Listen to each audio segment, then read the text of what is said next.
Ready, Jay? All right, ladies and gentlemen, I call this Sawyer County Zoning Committee meeting to order. Kathy, can we have roll call, please? Ron Buckholz. Present. Tweet Schuman. Here. Kay Wilson. John Saralski. Here. Steve Carrionen. Marshall Savitsky. He's not here. Okay, Thank pledge you. of allegiance.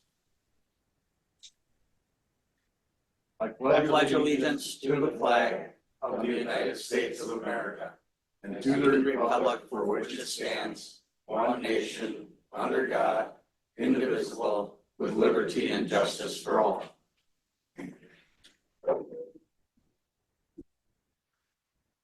Okay, do we have all the sheets that people want to talk? Whether public comment or on an agenda item? If not, we'll let you speak anyway, but it's nice to have that, so.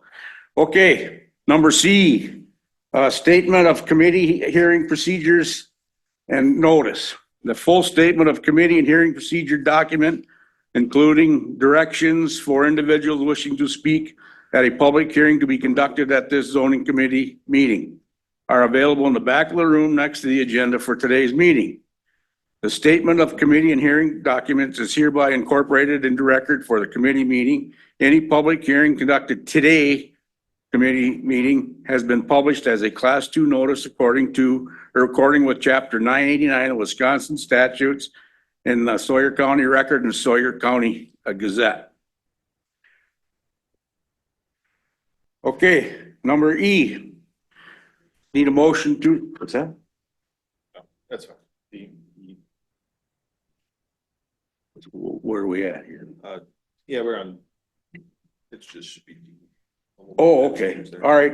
Approval of minutes of October 18th, 2024. Go ahead. Motion to approve. Okay, we have a motion by Mr. Carrionen, I'd approval, and a second by Mr. Saralski. All in favor, say aye. Aye. All opposed, motion carries. Oh, I see now, Jay, okay. That's all right. All right, public comment is intended for non-comments relating to a specific application before this committee. Each agenda item requiring a public hearing will have its own hearing conducted just prior to the application. If you wish to speak on a specific agenda item, we encourage you to hold your comments until the specific public hearing. Comments should be directed at the committee as a whole and should not be directed to an individual committee member or staff. And we will limit you to 3 minutes, except for the applicants. We don't limit them to a time. They can talk as long as they want. So, all right. We have one, two. Jenny, state your name, your address for the record, please. Good morning. Ginny Chobek, 10363 N McLean Road. I'm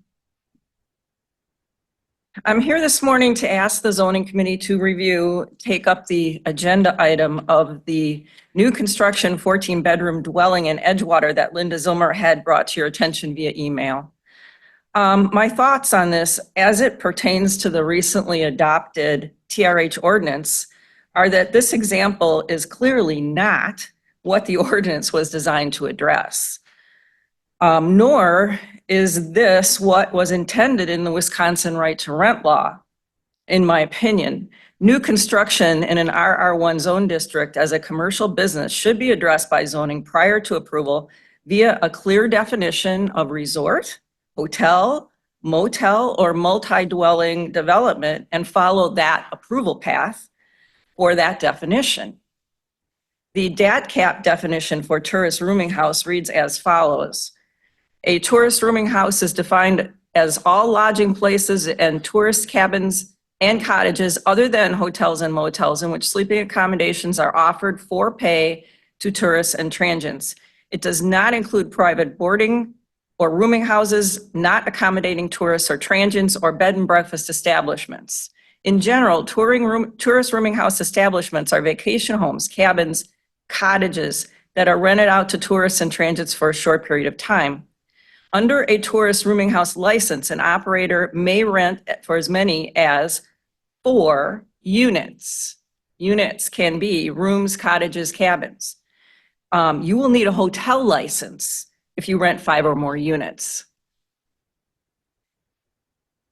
So if the zoning committee simply adopts that definition, then this example clearly is a hotel.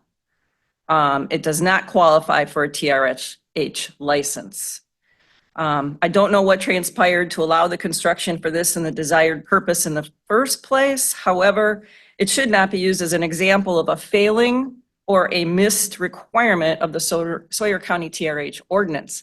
We had a lot of discussion about zoning versus HHS. The role of zoning has not changed in this regard. So please take this up as an opportunity to fix a process problem so that other property owners, builders, residents, and neighbors are not similarly impacted. I'm not a lawyer, but I believe that the county may be at risk for allowing this type of a hotel to be built in an RR1 zone district. Thank you. Thank you. All right, next we have Ms. Linda Zilmer.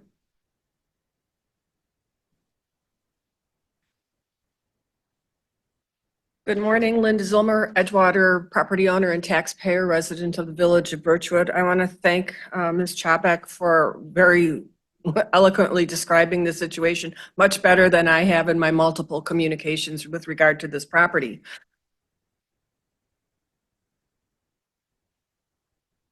My comments are kind of a follow-up to that. It has to do with enforcement.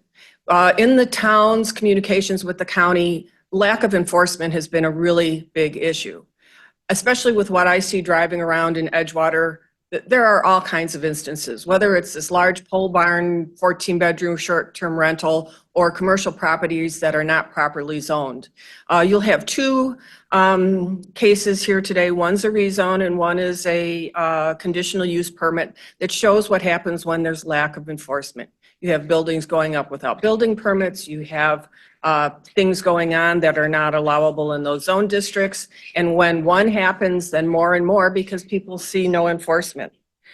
The other thing about enforcement is that I believe it's the intent of our zoning ordinances and how the county administers it and how you make decisions on it to follow the county ordinances. There is a special use permit that is required to build a dwelling in either forestry or agriculturally zoned areas. And that is to stop fragmentation of these lands and having sparse development. I don't think it is proper that developers are going to towns and trying to suggest that there would be a blanket special use permit for all lots in a development. I think that's a situation that needs to come to the zoning committee and you decide how special use permits should be administered. And I believe the intent was it should be on a lot by lot basis. And finally, when it comes to new concepts, do not use the towns as a guinea pig. When you have a storage condominium proposed planned unit development where the units have an office / potential bedroom and a bathroom, that is not something to try and get the towns to act on before it comes here. That is a new development that in the past under prior zoning administrators, when something new was on horizon, the administrator would bring it to the attention of this committee so you could get on top of it ahead of time. So then I would ask for future agenda items to address special use permits and planned use developments for storage commercial condominiums. Thank you. Thank you.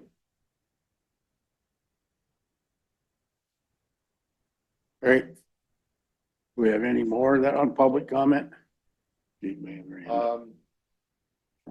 Not seeing any, unless there's any online that would wish to make public comment. Seeing no hands raised or anyone speaking up, we will move into rezone applications. This is the public hearing, the town of Edgewater rezone number 24-012, owner Ronald and Laura Zook. It is part of the southeast one quarter, the northeast one quarter, section 20, township 37 north, range 9 west, parcel 0089372014004. It is 1.85 total acres zoned agricultural 1. Purpose of the request is to rezone that 1.85 acres from agricultural 1 to commercial 1 for then to have a permitted landscaping business use. This was tabled from last month in that the town was unable to reach a recommendation at that point.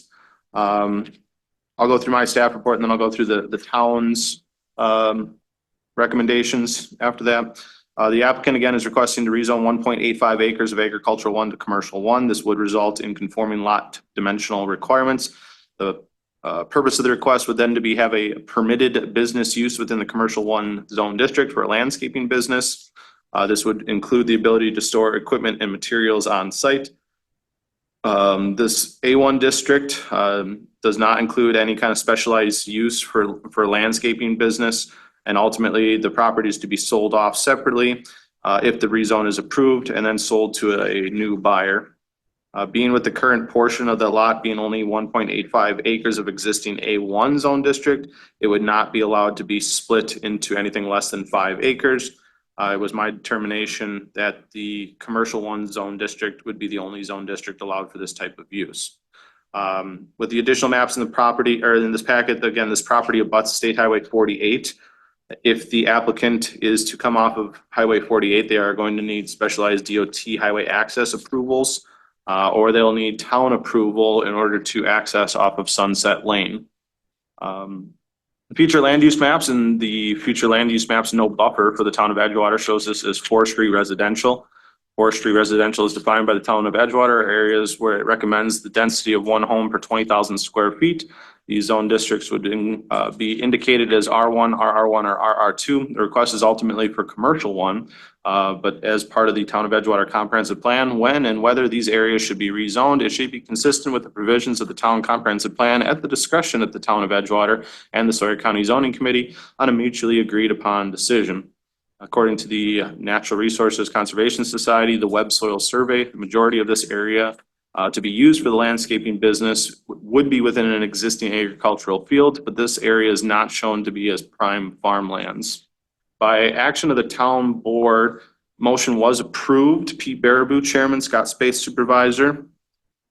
Additional comments was motion by Pete to approve the Ronald and Laura Zook rezone application from A1 to C1 for permitted landscaping business to include the storage of equipment and materials on site. Second by Scott and carried 2-0. Per the statement by Ron Zook and the letter submitted by Jesse Miller, who would be the new buyer, there will not be any materials sold out of this property and there will not be any customers coming to the property. That wouldn't necessarily be something that you could condition once it's zoned commercial, but that is their intents. And that was signed Natalie Clemens, town clerk. Initially, the town had some aspects and some, I guess, recommendations that they didn't want the driveway coming off of Sunset Lane, but I don't see any additional indication of that as per their recent recommendation letter submitted back to us. I don't know if the zoning committee wants to get into the road access issues. Ultimately, they're going to either need a DOT highway permit to access or they're going to need a town driveway permit to access. And I think you could just leave it as that and look at the merits of the rezone itself. There were 6 additional notification letters sent out to adjacent property owners. We did receive 1 additional comment and they have objections. I do believe you were sent that from a Mr. Mike Weber. Did the zoning committee members have a chance to read that comment? Yes. I see everyone's head nodding and 2 verbal yeses. Make note in the record that the committee was able to view that and it is therefore incorporated in the record. That is all. Okay, thank you, Jay. So I need a motion to go into public hearing in the town of Edgewater on rezone number 24-012. Yes, sir. Motion, Mr. Chairman. Okay, we have a motion by Mr. Schuman, a second by Ms. Wilson to go into public hearing on rezone number 24-012. All in favor, say aye. Aye. All opposed, motion carries. We are now in public hearing. Is the applicant present?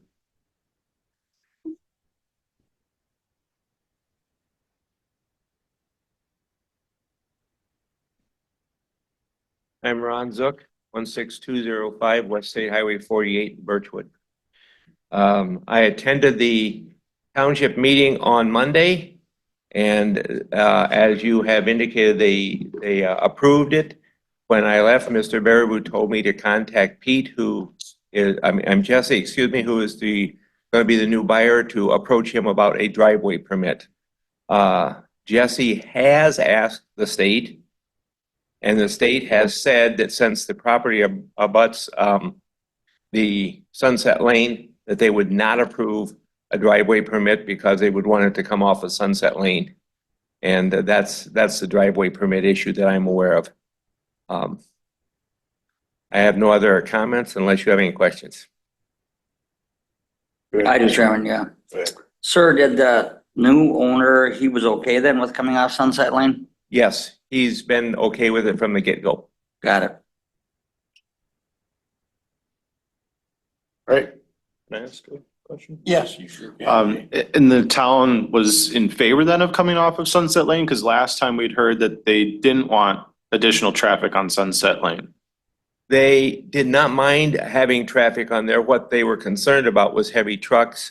They had recently approved a driveway or a permit anyway for, what's his name, Roppy's business establishment, and they were discussing the fact that the beer trucks and some other things were creating problems. But they also knew, personally and otherwise, that Jesse only had a 1-ton truck similar to what Mr. Larson has, and that would not be an issue. Okay. All right, thank you.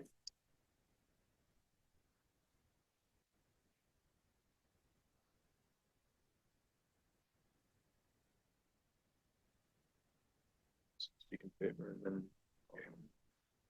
Does anyone else out there want to speak in favor of this rezone? Okay, Linda.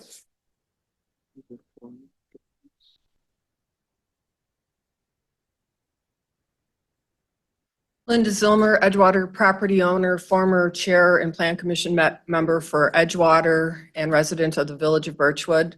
And I attended both the town meetings, and what Mr. Zook has said is accurate as far as what went on. But I want to speak first of all to the issue of being consistent with the town's comprehensive plan. If things had been like the plan intended, maybe we wouldn't be here like this today, or maybe the plan would have been changed. Going back not even 20 years ago, this gravel road at the very end had the Birchwood Bobcats. What then it was the Snowmobile Club, but is now the Snowmobile ATV Club. And there weren't other commercial operations. There are, and this goes to my points about enforcement. There are a number of other commercial operations now on this road. One that did come before you to properly get rezoned commercial, and that is the Roppy's Trailside Restaurant and Bar or Grill. However, you have a construction company there that is not properly zoned. You have a retail store on that road that's not properly zoned. On a weekend, it is just a cloud of dust for those people who have to live there. So I don't see how you cannot rezone this. But I would ask you that you follow up with the other properties that have not been properly zoned. Thank you. Thank you. Okay, is there anyone else out there would want to speak in favor of this rezone? Is there anyone out there that wants to speak in opposition of this rezone? Having none, I need a motion to come out of public hearing on rezone number 24-012. Mr. Sorolski. I'd like to make the motion to come out of on 24-012. Okay, we have a motion. Do we have a second? Okay, we have a second by Ms. Wilson to come out of public hearing on rezone number 24-012. All in favor, say aye. Aye. All opposed, we are now out of public hearing. This is the discussion action in the town of Edgewater, rezone 24-012, owner Ronald and Laura Zook. Legal description is previously read into record. Request is to rezone 1.85 acres of agricultural 1 to commercial 1.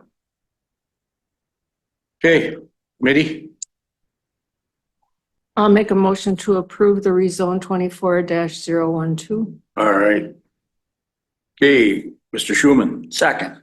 We have a motion by Ms. Wilson and a second by Mr. Schuman to approve rezone number 24-012. Any more discussion? I just would wonder if we need to include the driveway access on Sunset.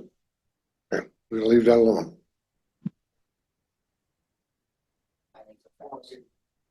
Yeah. We need the, oh, sorry, Chairman. We need the findings of fact as well, sir. I'll include 1 through 14. Okay. All right. Okay. No more discussion? Rebecca does have her hand up, but Okay. Rebecca, I think we're good here because the town sounds like they're in favor of granting driveway access and, ultimately this committee approves the rezone. I don't think we want to muddy the waters with where they get driveway access. We'll leave it up to the town or up to the state for access issues. But if you want to have any further discussion, you're muted. Rebecca?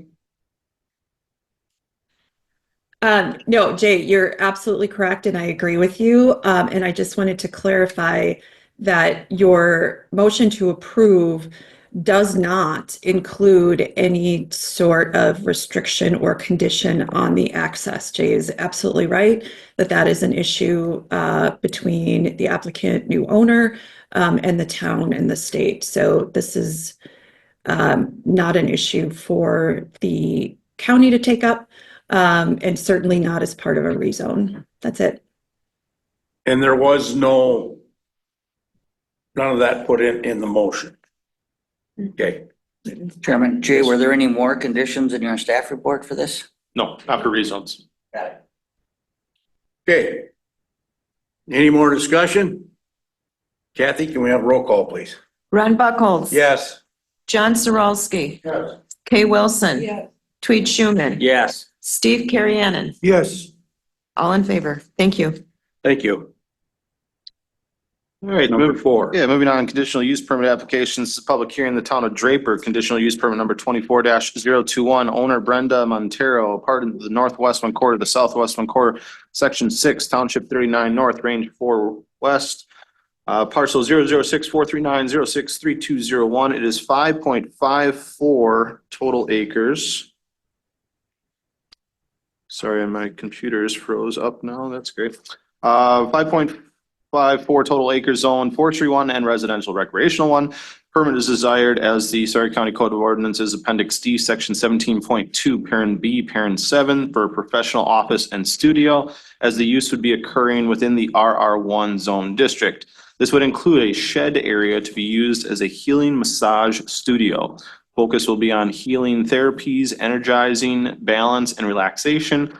Services offered would be acupuncture, massage for chronic tension and stress relief, and myofascial. This would be by appointment only from the hours of 10 a.m. to 5 p.m. Monday through Sunday, and there's no additional plumbing proposed within the unit. As part of my staff report,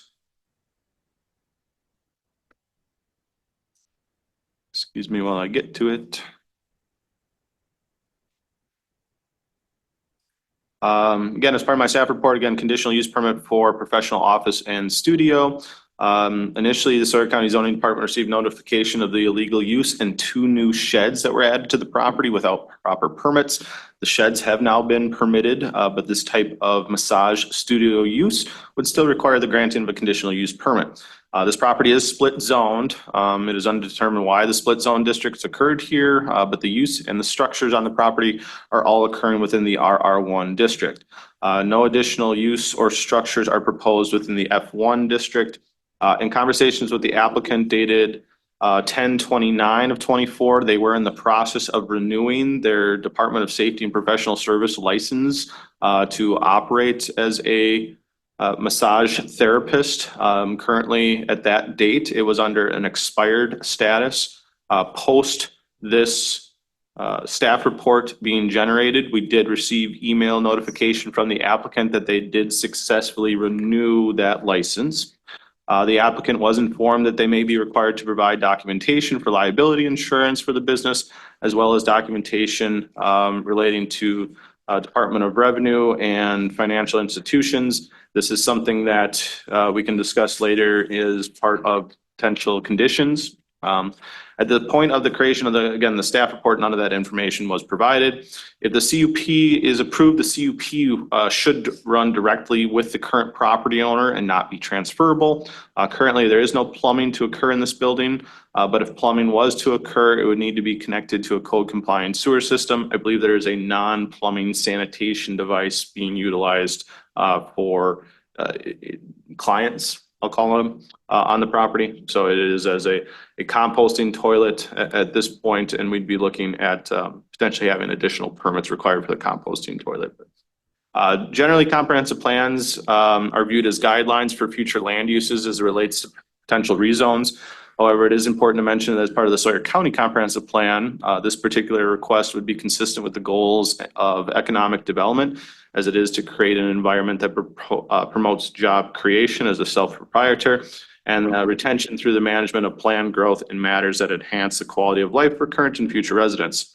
As I kind of mentioned a little bit as list of potential conditions, what I have kind of earmarked out here, and again, this is always a running list. You can either add from this list, you can delete from this list, and we probably have some additional conditions that the town is recommending as well. So keep those into heart when potentially making your motions in the future here.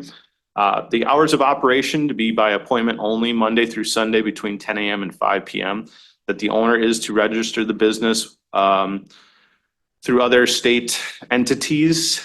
And I did have some conversations with legal counsel on this. Zoning doesn't necessarily want to be the overseer of other state entities, where we don't necessarily want to check that all their taxes are aligned or they've registered with financial institutions. I mean, those are other state entities that is their job to do, to make sure that they are receiving their separate and correct permits. So we would be looking kind of as that blanket one, because if for some reason we found out that they weren't meeting all other state laws, that we could then end up revoking a conditional use permit. But I don't think we want to lay out every single potential state agency out there that would have some type of aspect on this individual case, but just a kind of cover-all condition that all other state, county, town, and federal laws are followed. That any signing must meet the county signing ordinances, and that the conditional use permit go with the owner of the property. By action of the town board, motion was approved with conditions. Richard Burt, chairman, Steve Bying, supervisor, Tim Kelly, supervisor. Approved with the following conditions: that they comply with the fire inspection correction order using licensed electrician and fireplace installers. That they would allow inspection by the Health and Human Service Department if required for this type of business, that they would cooperate with and remain in compliance with DSPS fire safety and have a every 6-month inspection, to maintain the DSPS massage therapy license in good standing, maintain personal injury liability insurance in good standing, and maintain the hours of operation as stated Monday through Sunday, 10 a.m. to 5 p.m. by appointment only. That was signed Chris Klein, town clerk.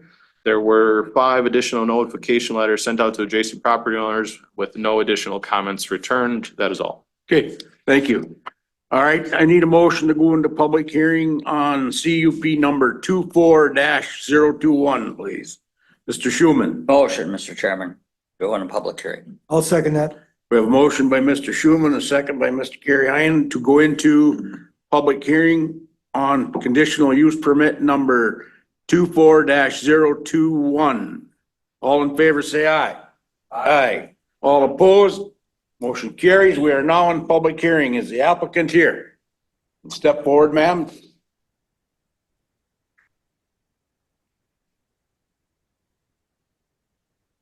So I did go to the meeting, the town. Can you state your name for the record, please? I'm sorry. My name is Brenda Montero. Thank you. And I'm a licensed massage therapist. So I did go to the meeting on Monday, the town hall meeting. And I met with the representatives there and I presented my case for, I'm a licensed massage therapist, have been since 2011. And that is my profession. I do stress relief and relaxation massage. And I don't know, there were some things that were presented to me and brought to my attention regarding the shed that I wish to work out of, and that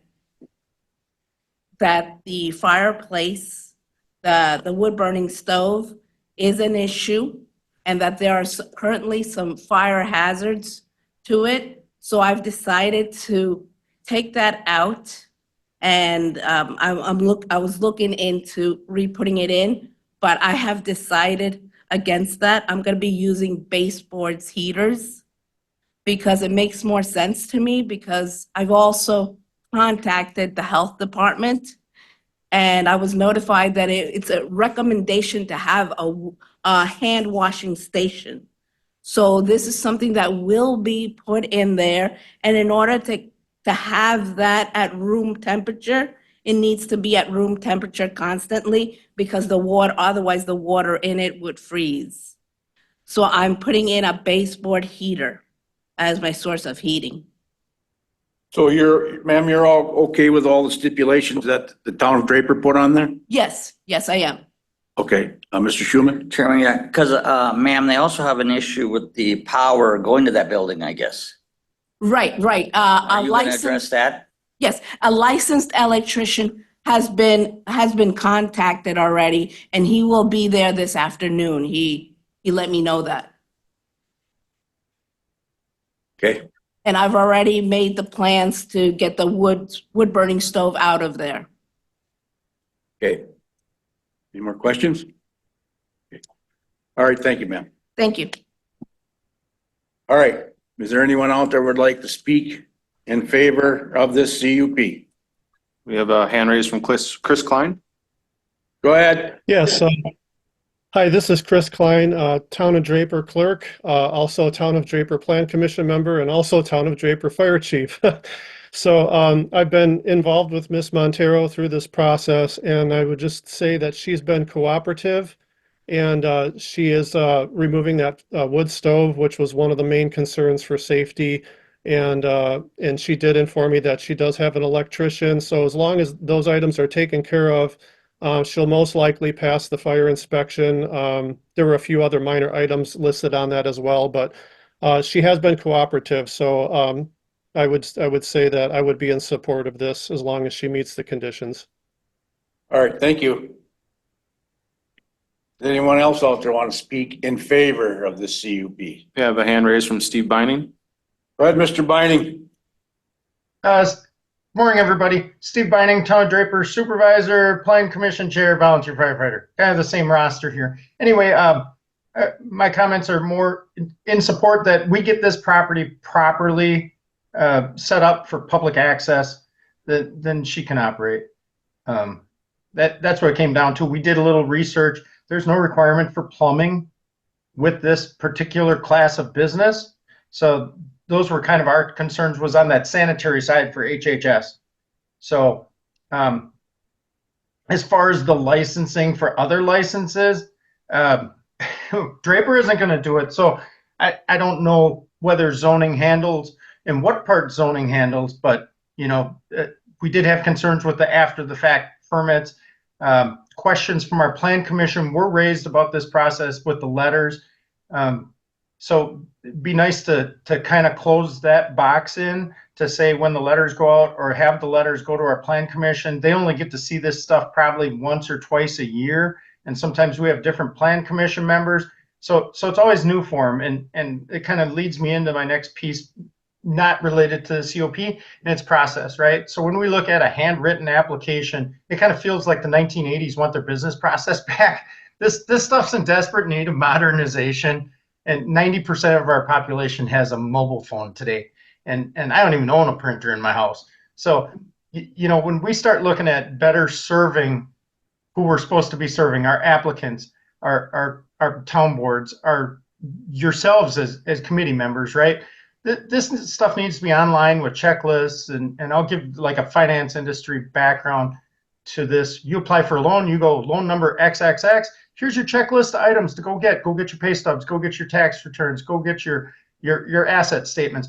These same types of checklists can help for applicants to minimize the cross communication between zoning and towns and plan commissions and members, to just say, here, go get all your stuff together. And then Miss Montero doesn't have to come back to you a dozen times going, well, now I have this, well, now I have that.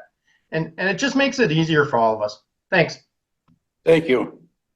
I got a question, Chairman, for Supervisor Binding. Are you still on there, Steve? Oh, yes, sir. I was Tweed Schuman here, Supervisor District 3. I was reading the conditions that the town board had put on this, and one is that they arrange and allow for inspection by Health and Human Services. Because obviously there is no plumbing in this building, and we're using a hand washing station, and we're trying to keep that water from freezing in there. How are we going to make sure that HHS approves this, actually goes out there and reviews it and approves it before she opens for business?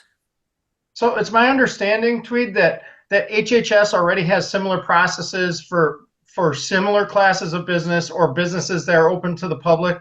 And for me, it's that sanitary side. We're kind of out in the woods, right? So when somebody goes and takes a 20-minute drive to get to the business, and then they're in an hour-long appointment, they may need to use facilities, right? So that kind of gets me into that sanitary part where HHS should be taking a peek at that to make sure that that area and any areas used by the public are safe for public use. Does that make sense? Yeah, so wouldn't that fall under the Chaz? Doesn't he do inspections for that? No, so I mean, the actual, whatever you're gonna be using for sanitation, and again, I guess the question is whether or not sanitation is truly required. Now, as a business owner, you're gonna probably want to provide something, because you're more than likely, if you're having clients at some point, one of those clients are gonna need to use some type of facility. At that point, if there's going to be pressurized water that needs to be hooked to a code compliant sewer system, and that is something that zoning and sanitation would have for, you know, the hooking up of the sewer system. If it is as a non-plumbing sanitation device, there is still a permit required from our office for a non-plumbing sanitation device. That would be as a privy, an outhouse, a porta-john, a composting toilet, incinerating toilet, or chemical toilet. Those do require individual permits from our office. The actual, you know, check and balance of HHS, though, I am not familiar with their protocols of what they look at. I think any conditions that we would make here would, you know, be included of that, though. Okay, all right. All right, does anyone else out there want to speak in favor of this CUP? Yes, ma'am, you can. Hold on a second, Chris. I spoke to the health department. I spoke to someone in the health department, and he's in charge of seeing he says he goes to beauty parlors, recreational areas to check this. And he says that, and I explained to him my situation. And he said, he told me that it was not under his jurisdiction, being that I am a licensed massage therapist, that I did not need the health department inspection. And the only recommendation that he gave me was a hand washing station. So I have implemented that, and it is a portable one, like a camping. And I don't know, but I could also put like a camping, you know, toilet, which again doesn't require, and it would foresee that need if anybody has that need, if they're coming to see me for an hour or an hour and a half. I got a question. Go ahead. Ms. Montero, where do you direct folks then that come in and have to use the facilities? I have my own bathroom, so they could come in my house. Okay. It's right there. That's what I'm doing right now. Okay. Any more questions for the applicant? And that is hooked to a code compliant sewer system. Okay. And if she is the business operator wants to allow individuals or clients to go into her personal residence to use a facility, I don't see any issues with That that. has nothing to do with this. Okay, thank you. Yeah, Chris has his hand up here again. Oh, go ahead, Chris. Just following up on a few things. So, who she spoke to at HHS was John Prohaska. And, he wrote her an email that said, thank you for coming in to discuss your massage business you would like to open under your state licensure. You're required the following, 18 years of age or older, has completed required education, passed examinations.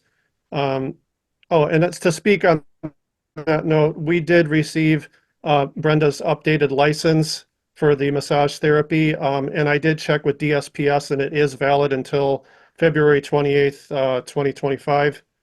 Has to be renewed every 2 years. And then he goes on to say CPR AED certification, which she also does have. Malpractice liability insurance, which she did provide us with a policy. It's, I believe, $2 million. So those, and then he says, I would also always check with the requirements of your local jurisdictions, county, city, village, and township before starting the business. I would also suggest that you have a means to wash and dry your hands, single-use paper towels in your work area, John.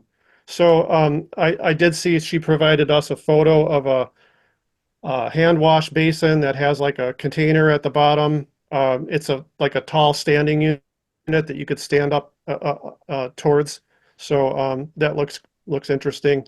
As far as the Plan Commission, the Draper Comprehensive Plan encourages home-based businesses because we're so remote.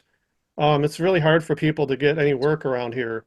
So something that's a low-impact business on the environment is actually something that is a big part of our goals here in town. So, and then the other thing I would say finally is, as far as the letters that are sent out to the residents that are neighboring, I'm not really clear on the process of that, if it's just for them to attend these meetings at the county. But it would be helpful if there was an ability to put in those letters, if it's not already currently in those letters, what the dates are for the town board meetings so that they could attend their local meetings beforehand as well. Thank you. All right, thank you. Thank Thank you, you. ma'am. All right, Mr. anyone Chair. out there want to? What's that? Steve, Mr. Chair, hey, Ron. I Yeah, just need a clarification, and to me, it's along those lines of facilities. So HHS says it's not them, and zoning says it's not them. So nobody inspects bathroom facilities that are used by the public in Sawyer County? I guess I'm a little confused as to whose jurisdiction that is to make sure that the public and people who use these facilities are getting a sanitary environment. Yeah, the bathroom itself, really no one. The disposal of the wastewater would be zoning. Nobody inspects bathrooms in Sawyer County. Nope, not that I'm aware of. good bathroom. Not private bathrooms or, I mean, I Is guess there for a a private business, for a Business. business as a public use bathroom, that probably would default back on HHS because they may have to look at the aspects of ADA compliance and sink heights and stuff, but that, zoning would specifically just be looking at the disposal of the wastewater.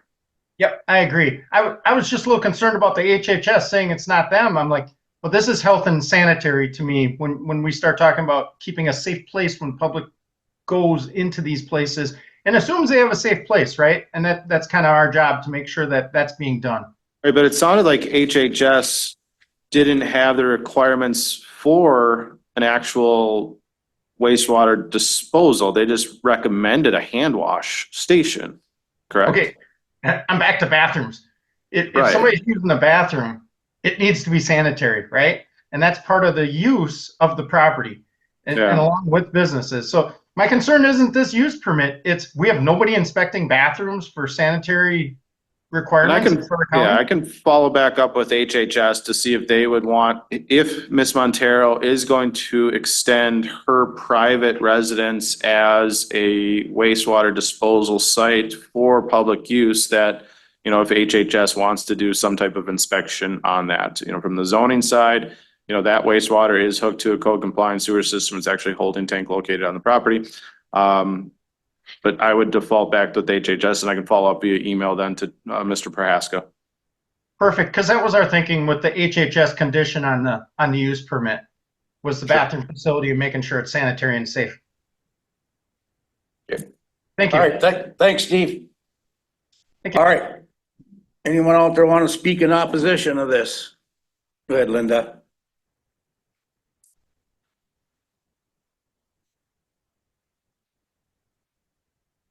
Linda Zilmer, Edgewater property owner, resident of the Village of Birchwood. And I just want to recognize how hard the town of Draper has worked on zoning issues since I've been following them. They did their due diligence and really looked at their comprehensive plan on a forestry to recreational residential one rezone that they denied and then you denied. They also did their due diligence when complaints were made about a auto repair business that was in a permitted building, but it was permitted not for commercial use, and that was denied.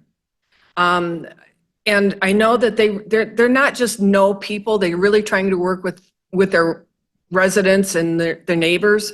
But when you, like the discussion today, there's a real discomfort level out there. Who's really looking out for public health, safety, and welfare? That's partly this committee's job, and it's partially the Health and Human Services Board. So when there, and I'm not want to pick on an individual, but when there have been structures built that were not permitted, that have electrical issues and fire safety issues, and no plumbing, and professional licenses have lapsed, and is it up to the county or the town to guide people through to make sure they comply?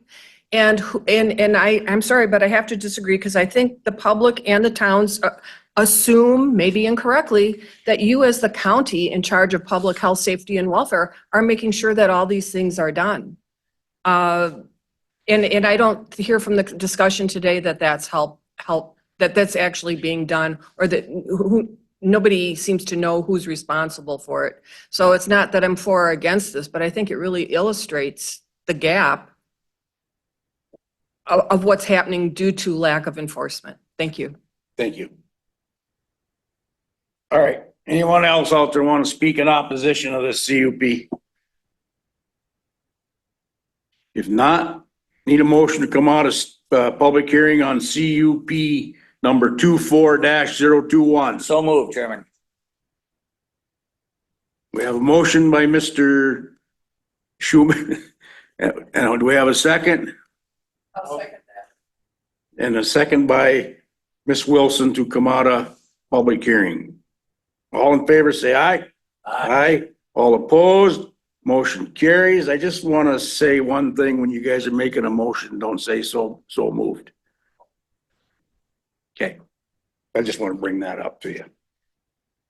All right. Yeah, this is now do we end up passing that? Did you, all in favor? No, all in favor, say aye. Aye. All opposed? We are now out of public hearing. There we go. Okay. Discussion action, Town of Draper, conditional use permit number 24-021, owner Brenda Montero. Legal description is previously read into record. Request is per section 17.2, parent B, parent 7, which is appendix D, the Sawyer County Code of Ordinances for a professional office and studio. As part of my staff report and all the additional, comments we heard from the town and the applicant being in agreement to the conditions, I've somewhat summarized them here. That the potential conditions would be that the applicant comply with fire inspections, and that they would use licensed electricians and fireplace installers if there is to be a fireplace still within that facility. Allow inspections for HHS for this type of business use, included but not limited to an inspection of the private bathroom facility if to be used for public use. That they would cooperate and remain in compliance with the DSPS fire safety for a 6-month inspection. That the applicant abide by their hours of operation, which would be Monday through Sunday by appointment only between 10 a.m. and 5 p.m. And that the owner maintain personal injury and liability insurance in good standing. And that they would follow all other town, county, state, and federal laws, included but not limited to DSPS, license credentialing, Wisconsin Department of Financial Institutions, Wisconsin Department of Revenue, and that is all. Okay. Committee? And that the current CUP go with the owner of the property. So Jay, does that wrap up all the requests by the town of Draper as well, It does. along with the sign ordinance and all those other things? It does. It would be another county, state, federal law. So I mean, I always put those other things in there, but ultimately, when we kind of use that to be compliant with all other town, county, state, federal laws, we were grabbing the whole plethora at that point. Well, one of my things is health, safety. No running water. I guess the way listening to everybody and listen to what Jay read, it kind of looks like it's taken care of, but I don't think it's all out there yet where safety and sanitation is looked at. And according to what we Yeah. heard at HHS, having running water was not a requirement for this type of business use. I was They gonna say- recommended a washing facility, a wash station. Yep. And then from there, I guess we would leave it up to the applicant is what they want to provide for, other sanitation, means a bathroom. If they want to have a non-plumbing sanitation device, they need a permit from our office for that. If they want to allow their private bathroom in their residence to be used for public use, we already have a code compliant sewer system in place. And that is one of the conditions that HHS would do some type of inspection on that private Right. bathroom if it is to be used for public use. Because I know that was one of my questions when I first met with you on the agenda on that.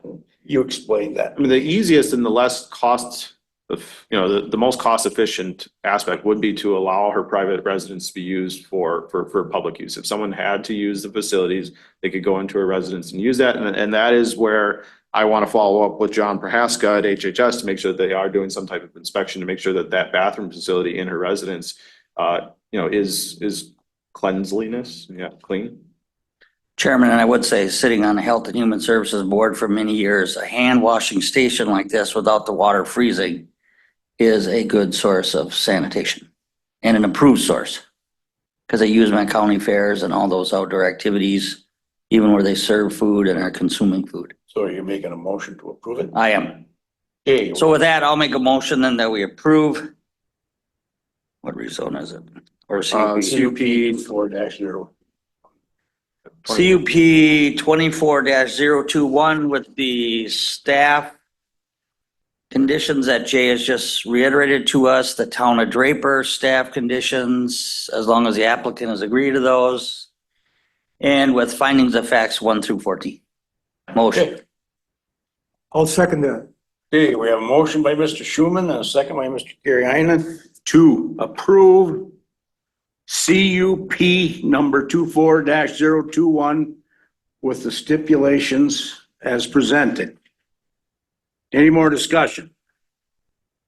I would like to make a point. There are so many things that need to be brought up to code that I think there needs to be an inspection before she starts business to make sure that all of these things are in order. I don't think we can just assume that it's going to happen. I think we need to have a guarantee that it's all taken care of before she opens the door for business. Can we put that in as a stipulation? You can, I believe, And that- yeah, you can is add that that. part as of your a staff condition. report that all that be? It's not, but ultimately the conditional use permit isn't satisfied until the conditions are met. Right. Now I do believe that this is an after the fact approval, so we would be looking at a, cease and desist of business use operation until conditions are complied with the approval of this conditional use permit. So if she is operating without meeting those conditions, she'd be in violation of the CUP. We could revoke the CUP, we could issue citations. So is that assumed or is that? It'd be something that we all end up having to monitor and follow up on to make sure that she is, obtaining those conditions or the aspects that are needed as part of satisfaction of the permit, conditional use permit. But she's not operating out of there now, are you, ma'am? Okay. So we don't need to write that down?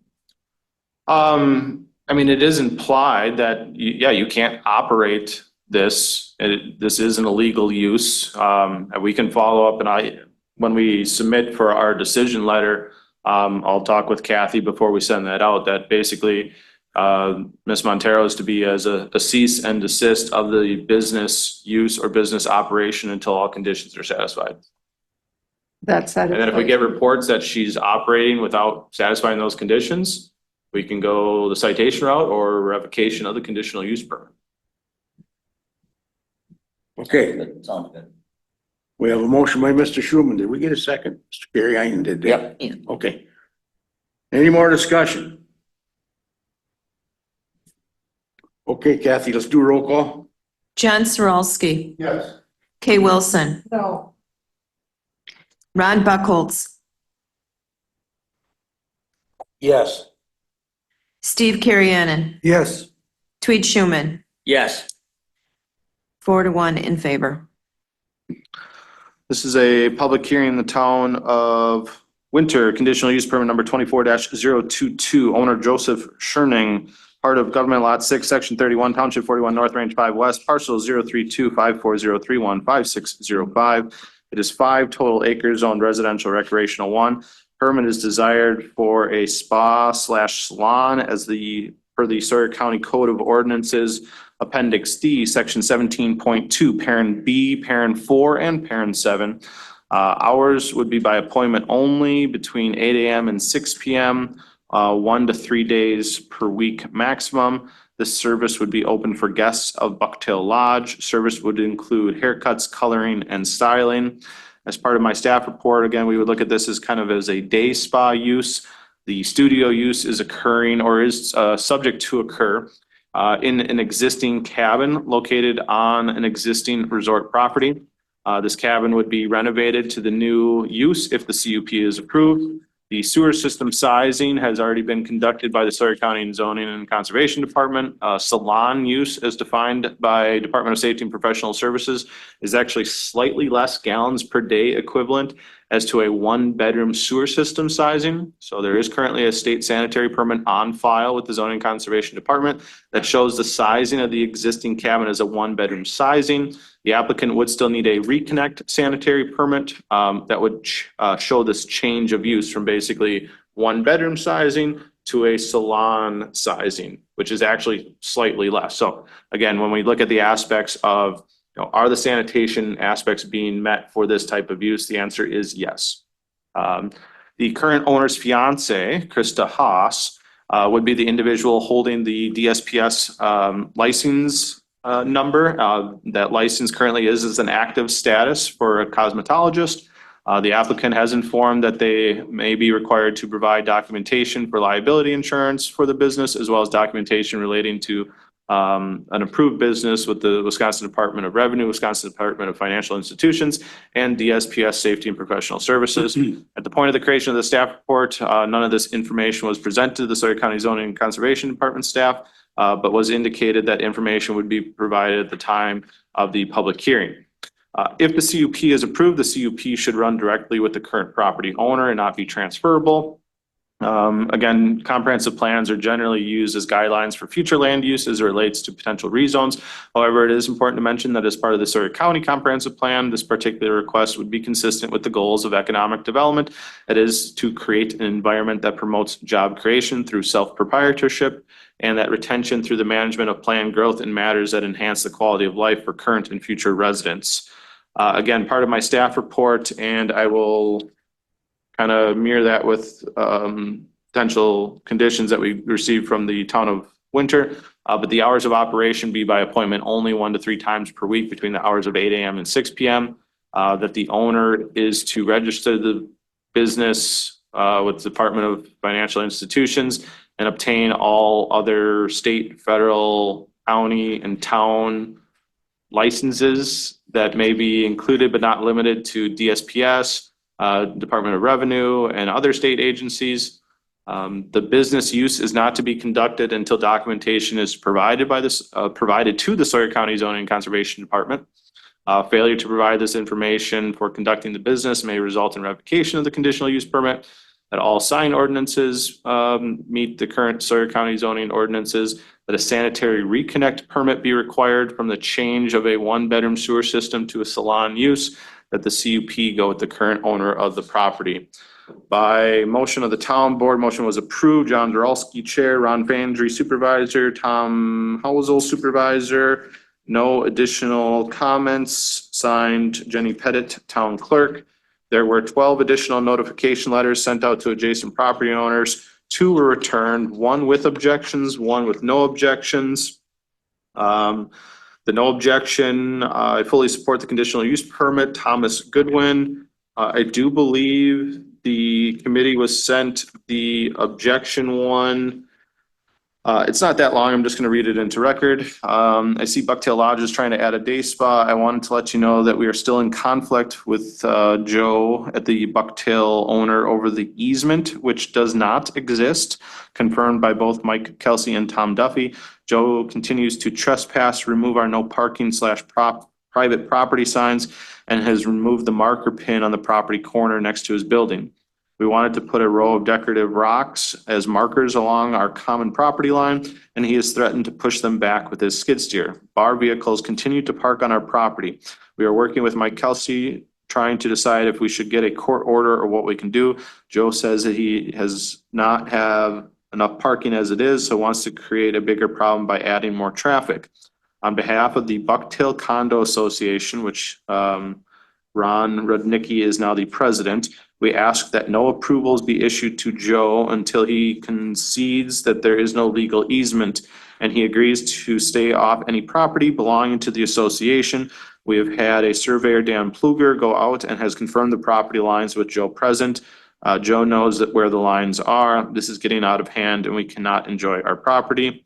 Thank you on behalf of the Condo Association, Ron Rudnicki.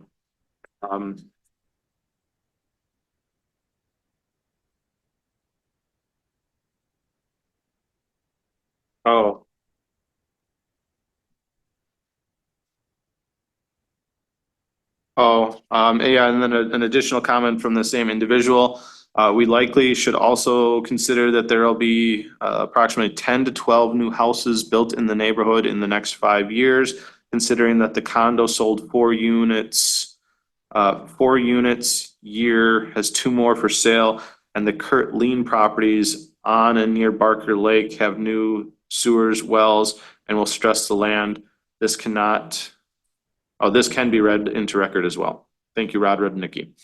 So that is all. I do want to, because I'm sure this will be a question for the committee, kind of explain the easement access in circumstances here.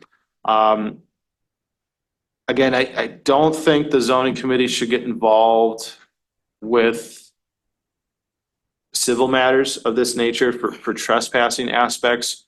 So the point of contention is this little triangle corner. I have it up here on the map. So this existing cabin is the proposed use for the salons. They'd be renovating that. It hooks into an existing sewer system. Everything's, fine with what I would view on that aspect.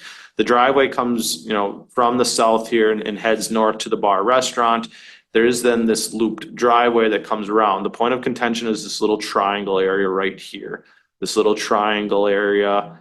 Where I can't see your cursor. Can you move it a little bit? Yeah. On the south, I guess it'd be the southwest corner. Over here. Yeah, so that little triangle area is what we heard from the comment letter that was received. Again, this is a civil issue as far as the trespassing. I guess what I would view via zoning is, do they have legal access into the property and into that building? The answer is yes, because they can come from the north, they can head east around the loop, they can come, to the backside of the bar to participate in the day spa use and then drive back out the same way they came with no trespassing issues. The triangle corner, I don't think is something that zoning committee should get mixed in with here, because again, it is more of a civil matter at that point. I agree. So that triangle goes right to the building there then? You can't even walk through there? I can't speculate on that matter because there are other court matters that could occur here that I don't even want to get into. I mean, this is more aspects for attorneys than anything that Right. I would even get into, nor that you should ever get into. We shouldn't have no part of that. No, I agree. But they can still access it. from But they the do other have side of the legal building, access to get to right? that cabin as it is right now, regardless of whether or not there is an encroachment with this easement, because again, they can come around the east side of the building and come back the same way. Okay. That is all. Okay, need a motion to come in the public hearing on CUP number 24-022, please. Mr. Schuman. Oh, geez, sorry. I'll make a motion that we go into public hearing. I'm gonna get it right here, sir. For CUP number 24-022. Okay, we have a second. I will second that. We have a second by Mr. Gary to go into public hearing on CUP number 24-002.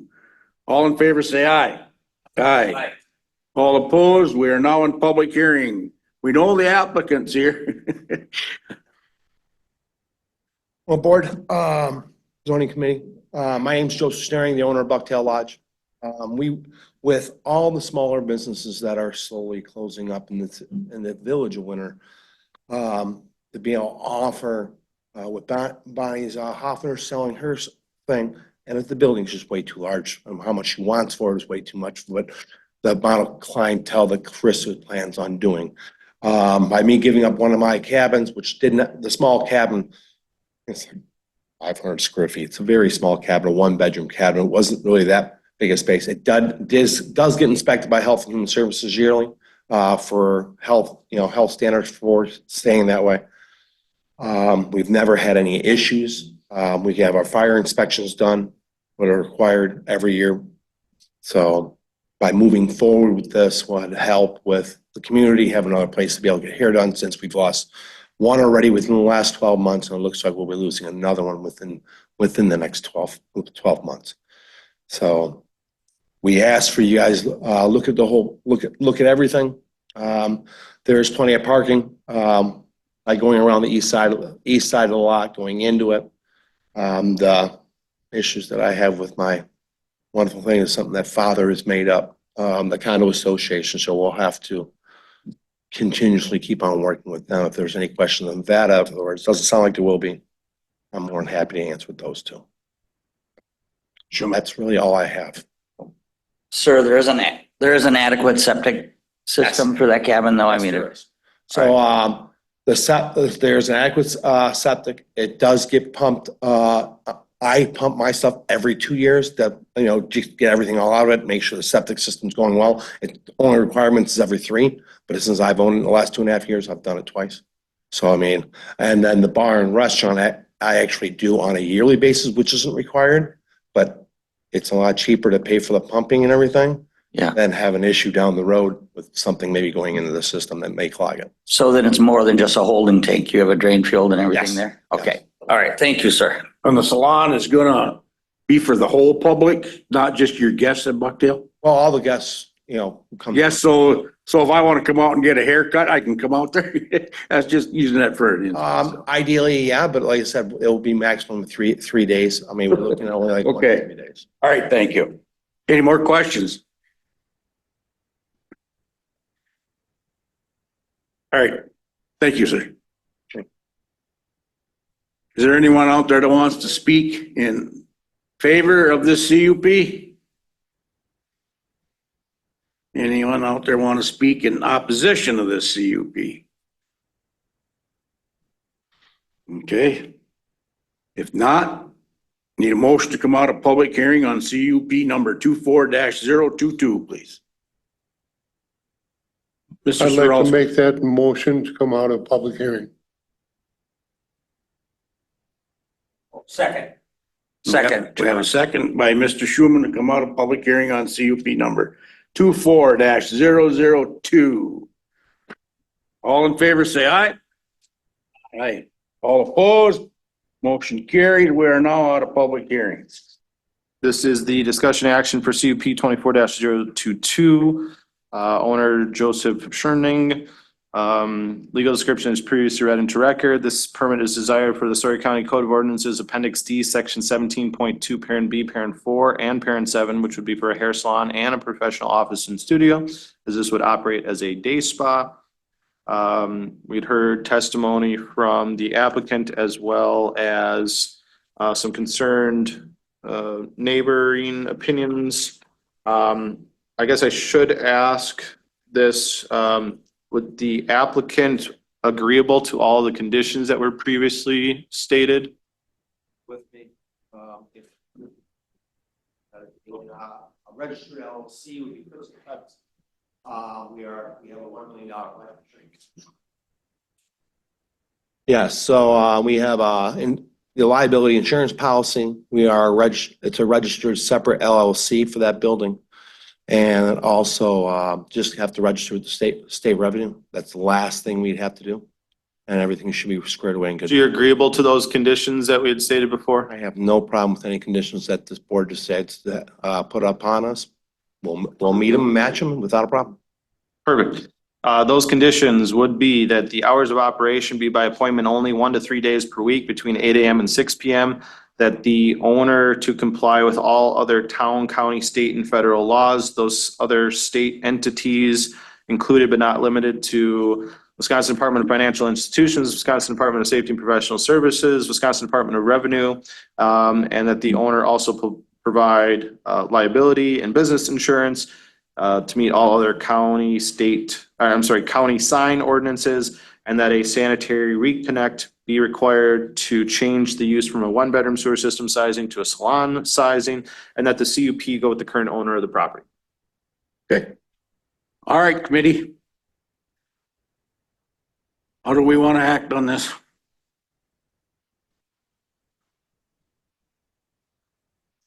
I will move to approve the,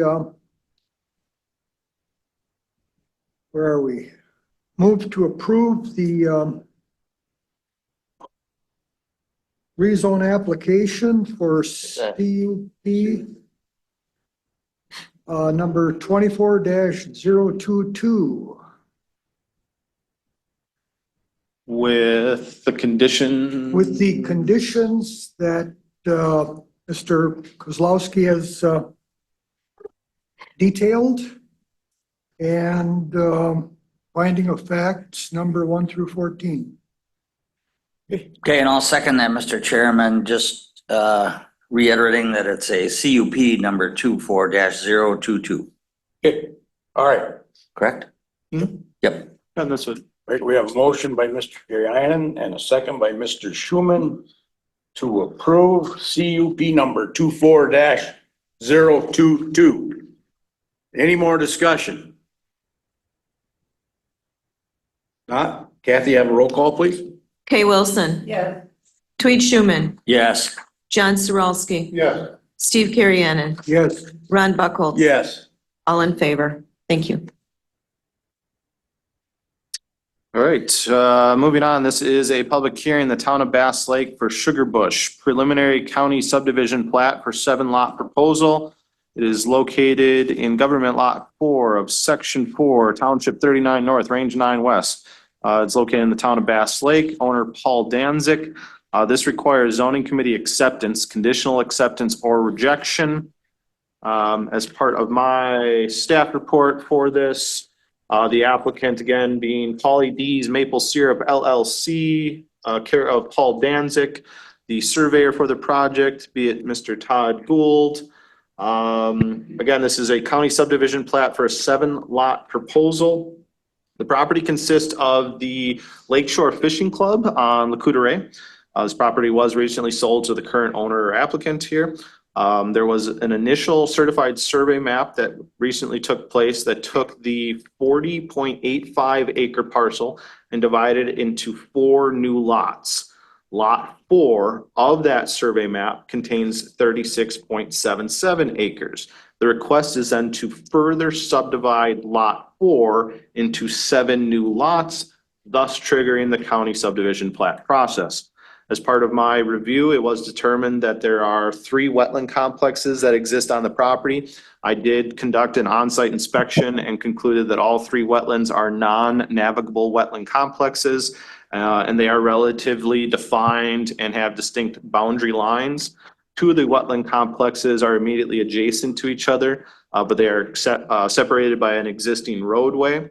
That roadway actually is to be vacated as part of this plat proposal.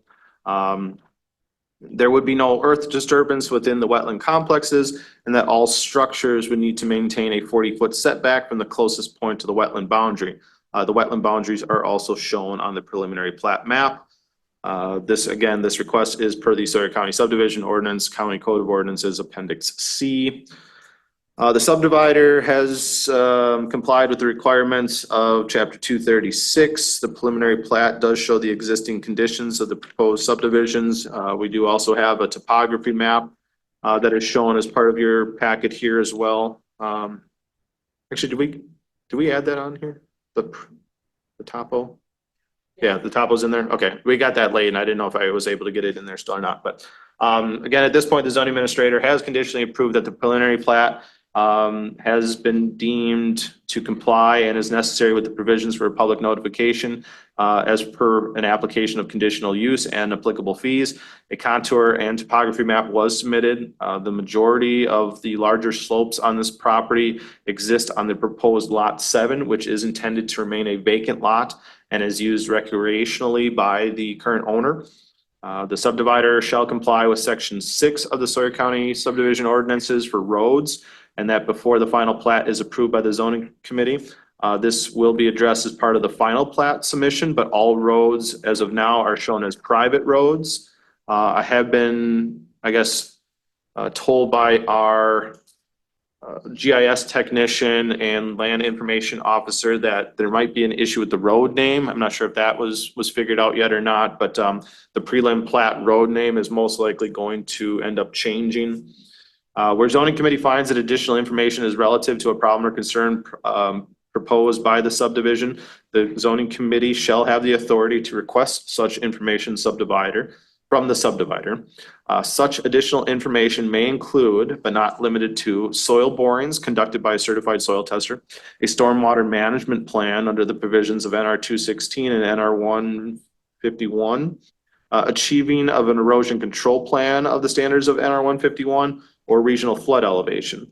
The subdivider, prior to 1 acre of earth disturbance, will need to submit for a stormwater management plan to the Wisconsin Department of Natural Resources. New soil tests have been conducted on previously approved certified survey map lots. Those tests do show suitable soils for conventional sewer systems. You can say that one 5 times fast.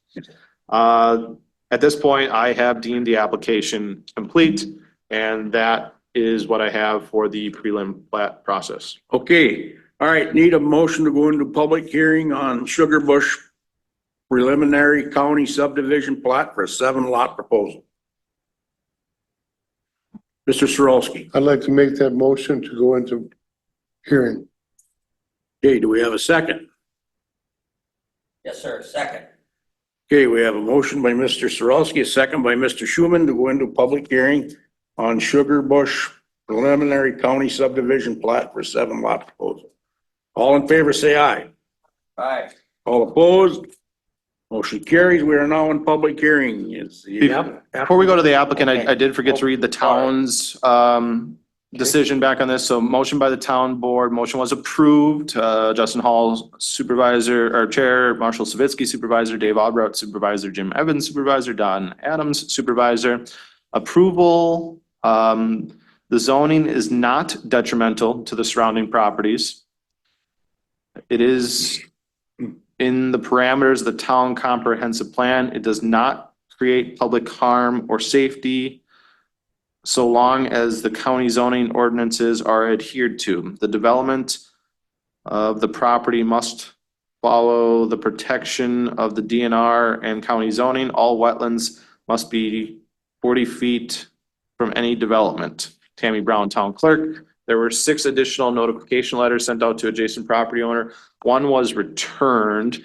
Did the committee members get a chance to read that comment letter? So this was neither for nor against the proposal. They just wanted to make sure that the current easement that they have that runs through the property is still to be maintained, which it does show up on the actual plat that there is an easement that runs from the north off of Lakeshore Road, goes all the way through this property to access the immediate lot to the south of this proposal.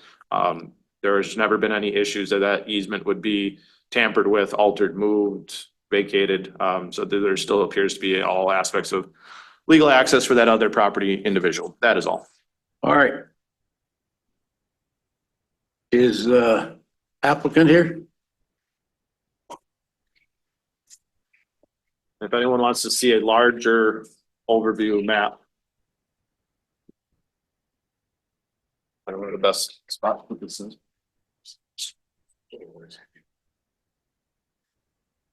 I'd have to pull it up. Why don't you take that out? Go ahead, Mr. Kelly. Thank you, Mr. Buckholz. Members of the committee, my name is Mike Kelsey. I am working with Paul, who's here. The actual, as Mr. Kozlowski said, the actual title to the property is in Paulie D's Maple Syrup LLC. And the members of that LLC are Paul and his wife Paige. And as outlined by Mr. Kozlowski when he had his staff report, prior to even coming before you or establishing this, they did a lot of research, worked with Mr. Gould on establishing how to come forward. And the first thing that I think that I want to highlight, which you can see, would you like a bigger map, Mr. Sorolski and Mr. Kearney? I've got one if you would like an extra one. Okay, all right. I just want to make sure that if you would note that lots 1 through 6 are what I'll call the lakeshore lots. And those lots are all larger than the minimum standards that we have for Sawyer County. And they've done that because of one, recognizing what people are concerned about and moving forward. The lot number 7, which is the large lot, which I'm going to say west of the road, if north is to the top of the plat, that's the area that was talked about that is going to remain owned by the property owners and recreational. As a matter of fact, where the contact was Paul over the years has done maple syruping there, and he will continue to do that at this time. Based upon also the soils tests, which were there for the other certified survey maps, we believe that all of that area will require conventional systems, so we're not having to worry about holding tanks, other tanks involved or whatever are more restrictive or which may require more things. So what I will say, runoff should be able to be absorbed into the ground in a normal level. We recognize the committee right here is looking at that. We would ask that whatever you decide to do, that you'd conditionally approve it, as Mr. Kozlowski said, that if you have conditions that it would meet that, so we would be able to come back we won't have to take up your time coming back. And we recognize that you may have some conditions, and we would address those with you, or Paul will address it as far as what they were looking at. And that's why we're here today. Thank you. Thank you. Anyone have any questions? for I do. Go Mr. ahead. Kelsey, what lot is this easement located in that you're apparently not gonna? It's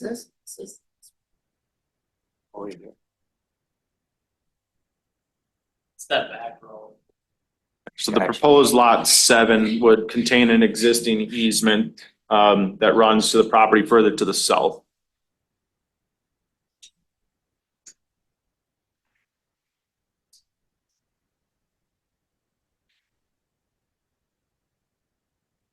Thank you. And there's no intent of disturbing that easement or? The easement is already of record and in the chain of title to the property, so the property owners at this point, Paulie D's Maple Syrup, cannot do something unilaterally, and there is no intention whatsoever to cut off that easement or prevent them from using their easement as they've used in the past, and it's a perpetual easement. Anyone else have any questions? Thank you, sir. Thank you, sir. All right, does anybody out there want to speak in opposition of this? proposal? Did I say opposition? You did. Okay, is there anyone out there wants to speak in favor of this proposal? All right, thank you. Need a motion to go out of public hearing on Sugar Bush Preliminary County Subdivision Plat number 7 lot proposal. Mr. I'd like to Sorowski. make the motion to come out of public hearing. I'll second that. We have motion by Mr. Sorowski, second by Mr. Carrianen, to come out of public hearing on subdivision plat 7. All in favor, say aye. Aye. All opposed, motion carries. We are now out of public hearing. Thank you. This is the discussion action for the town of Bass Lake. This is for the Sugar Bush preliminary county subdivision plats for a 7 lot proposal. Legal description is previously read into record. Again, this does require zoning committee acceptance, conditional acceptance, or rejection. Okay. Committee, turn it over to you.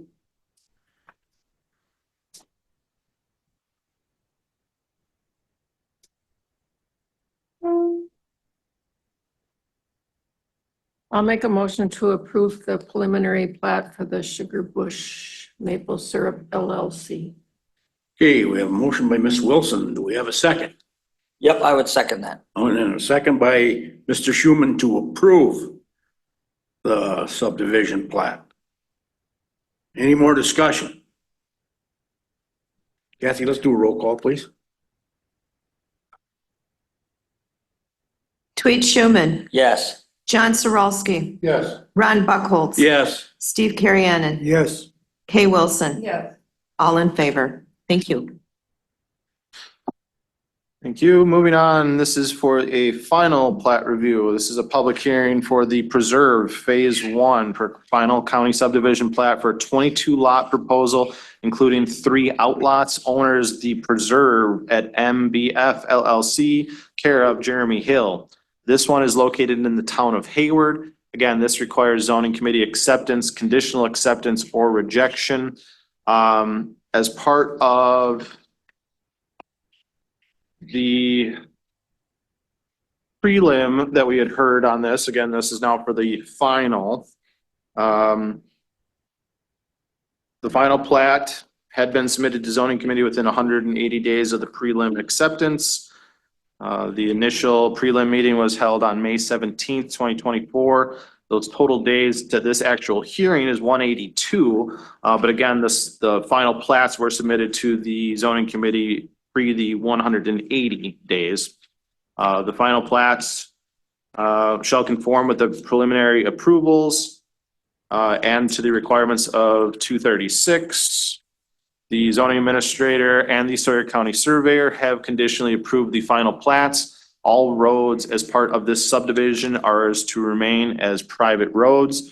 Where zoning committee finds that additional information is relative to a problem or concern proposed by the proposed subdivision is needed, the zoning committee shall have the authority to request such information from the subdivider. Such additional information may include, but is not limited to, soil borings conducted by a certified soil test, a stormwater management plan under the provisions of NR 216 and NR 151, or regional flood elevations. The subdivider has completed a wetland delineation of the entire property. That is included here in your packet. There was a link to that. It's a very large document, so I wasn't going to print that one out. And also that they would have a stormwater management plan approved. The stormwater management plan has been submitted to the DNR, but I don't believe at this time it's been approved yet. Again, the wetland delineation is hyperlinked on the agenda. The Wisconsin Department of Transportation has approved a new highway access in conjunction with all phases of the preserve. Again, as part of the Sawyer County Zoning Committee conditional approval of the prelim plat, you had approval of the stormwater management plan from Wisconsin Department of Natural Resources. Again, this plan has been submitted, but has yet to be approved. If Wisconsin Department of Natural Resources does not approve the plan, you can still do or does not approve the plan prior to this meeting, you can still do the following. You can still conditionally approve your approval here today. That way, I don't sign off on the final plat until I get the DNR stormwater management plan. you can postpone your decision until you're able to see the stormwater management plan. Or you can end up rejecting that plat due to unsuitable land use, but you would then still need to afford the subdivider the opportunity to present additional information. We saw this similarly last month with Pinecone Pond LLC for Mr. John Volmers, where again, it was conditionally approved that he obtain a stormwater management plan from the DNR.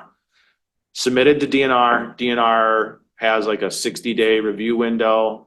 They got it done, I believe 2 days after you guys conditionally approved the stormwater management plan. I then saw the approved stormwater management plan on my desk and I was able to sign off on the plat.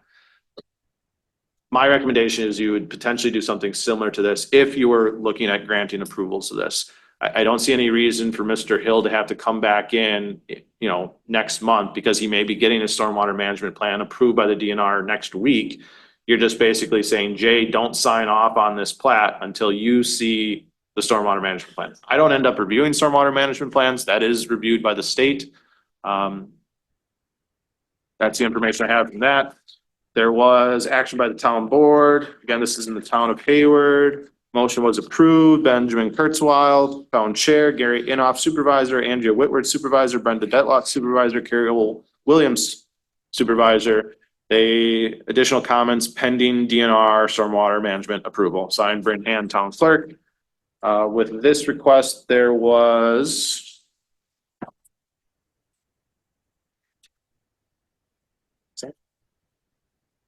okay. No additional comments were received or opinions received on the preserve phase 1 plat. That is all. Okay, I got a question for Jay, Chairman. go ahead. Jay, do you feel pretty confident that the stormwater management plan is going to be approved by DNR? I mean, you've had some experience and. So this is the beauty of it is that if you conditionally approve pending approval of the stormwater management plan and it gets approved, then basically it is approved. If it doesn't get approved, then this is not an approved plat. You're conditioning your approval that he gets stormwater management plan approved from the DNR, where you're almost putting it back into DNR's hand that, I would feel confident that he is going to be able to obtain stormwater management plan. It's a very large area. I have seen the plans that were submitted to the DNR, very high tech in the ditchways that are being created for the roads, the controlling of the runoff. I'm sure it's going to take DNR a while to, compile through that information because it is a larger area. I do believe Mr. Hill has also been working with several other interest groups to put on a conservancy of the existing Mosquito Brook flowage. He's been working with fisheries and DNR biologists to enhance the actual fishery in that. I myself have made a site visit with Mr. Hill onto the property and had kind of viewed his, development aspects here. I would feel pretty confident that he is going to be able to obtain stormwater management. Yes. Thank you. Well, we can just put that in as a stipulation in the motion if we approve it. Correct. And again, that is something similar that you had done Right. for Yep. the Pinecone Pond LLC project as well. Okay, I need a motion to go into public hearing on preserve phase 2 final count. Phase 1. Oh, I'm down way too many. Yeah, we do Okay, have phase another 1, next. sorry. All right, phase 1. I'll make that motion, Mr. Chairman. We go into public hearing on final plat, the preserve phase 1. Okay, we have motion by Mr. Schuman, Mr. Sorrelski. I'd like to second that motion, please. Okay, we have a second by Mr. Sorrelski to go into public hearing on preserve phase 1. All in favor, say aye. Aye. Aye. All opposed? Motion carries. We are now in public hearing. Is the applicant here? Would you like to speak to us? Hello, I'm Jeremy Hill, the town of Lenroot resident and owner of the preserve and also Hill Construction. Thank you guys for taking the time to look at this.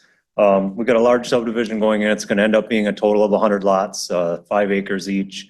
But we think we're doing this as a model development. We're planning to keep this in forestry zoning. That's part of our covenants. And which is a minimum of 5-acre lot sizes. Our portion in the town of Hayward that you're looking at right now for phase one borders Highway 77. We have an approved DOT highway access permit. I'd like to thank Jay and the zoning staff. You guys have been great to work with in this. KA Town Round Lake Board, great input, and Jenny, Town Round Lake Plan Commission. You guys have all been fabulous and had great ideas and input on this. The town of Hayward has approved this phase one with no conditions, the comments of the stormwater permit. And the town of Round Lake has approved the phase two, which is the next one also with no conditions. Knowing that the county has required that we get a DNR stormwater permit. Stormwater update. So our stormwater permit has been submitted by NWB Engineering. The DNR has gotten back to us with their initial comments on that. Those comments were minor in scope, more concerned with technical labeling of some of the slopes and things that are on the stormwater plan. The plan itself is 500 pages long, very in-depth. And as Jay said, professionally done. We have plenty of room here to do a quality stormwater plan. And that plan does include basically, I think, no runoff going into the Mosquito Brook flowage, which is near us here. Basically, all the runoff is getting caught either in ditches and infiltrating along the roadway or in infiltration basins along the roadway. Those have all been engineered as part of the stormwater plan. We had to dig 57 soil test pits 10 feet deep where those proposed basins were going to go. And those have been done, submitted to the DNR as part of the stormwater plan. The wetlands have been delineated for all the roadways in the entire subdivision. And those roadways are 66-foot wide deeded easement. The stormwater delineation was done on a 200-foot wide area centered on all those roadways just to make sure that no wetlands were missed. The wetlands were delineated by an assured wetland delineator, which means that they are trusted by the DNR so much that the DNR does not have to double check their work. They're basically an extension of the DNR.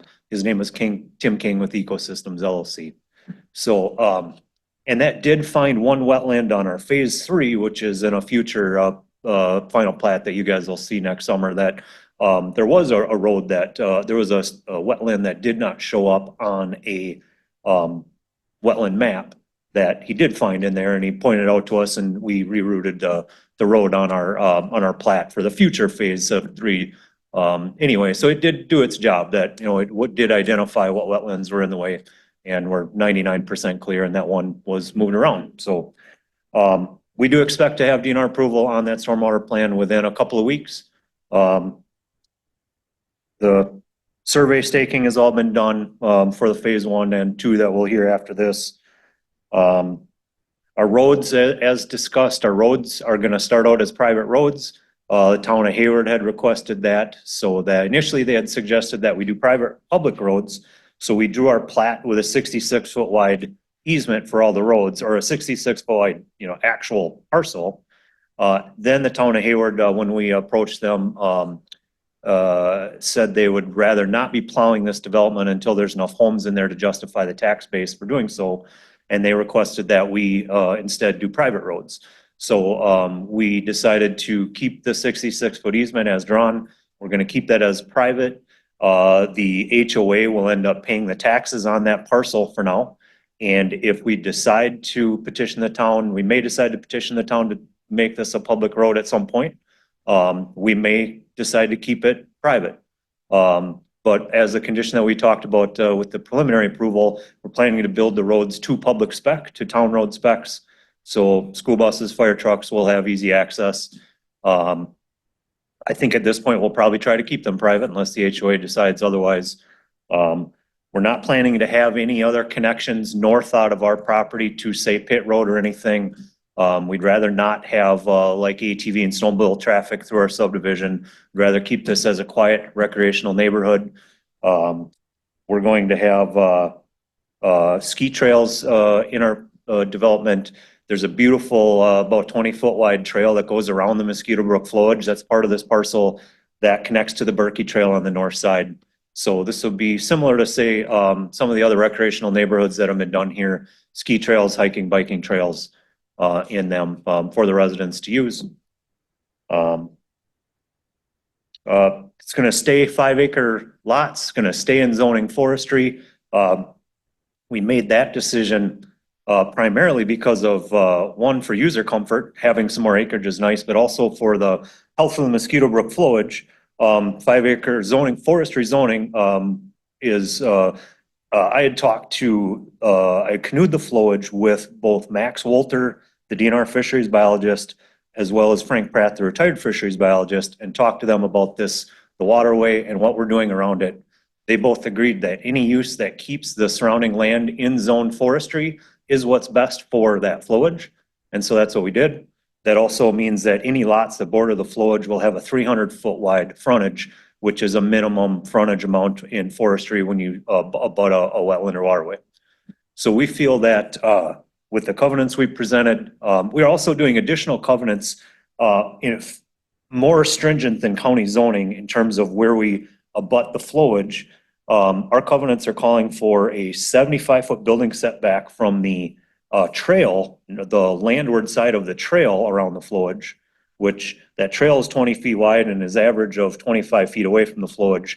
So that's going to mean any homes built in there are going to be 115 to 125 feet back from the wetland edge.